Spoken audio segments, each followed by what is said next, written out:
Ndugu wananchi na washiriki wote, adhima ya mkoa wa Dodoma ni kufuta kabisa ujinga na kuhakikisha wale wasiojua kusoma, kuandika na kuhesabu wanajua, ili kufikia malengo ya milenia ya upatikanaji wa elimu kwa wote, yani EFA,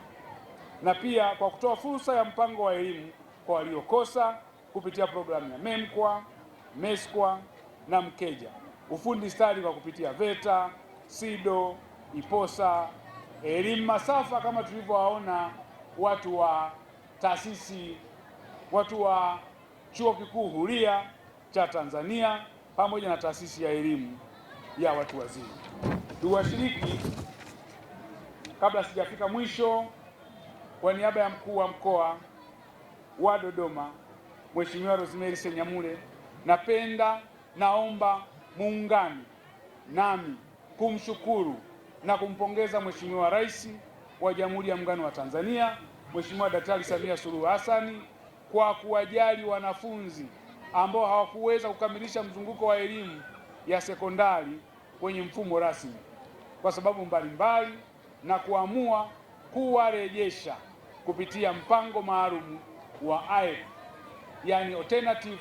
Education Pathway, ambapo katika mkoa wa Dodoma mpaka sasa jumla ya wanafunzi 537 wakiwemo wavulana 186 na wasichana 351 kwa mwaka huu wamerudi katika kukamilisha mzunguko wao kupitia programu na maelekezo hayo ya Mheshimiwa Rais. Napenda kuwajulisha pia kwamba zoezi la usajili lipo kila mwaka na fursa ipo, hivyo na waasa vijana wote ambao kwa bahati mbaya hawakukamilisha mzunguko wa elimu rasmi kwa sababu mbalimbali kuchangamkia fursa hii kujiendeleza kupitia elimu nje ya mfumo rasmi. Serikali yao inawapenda sana, kila mtu apate fursa kwa njia mbalimbali,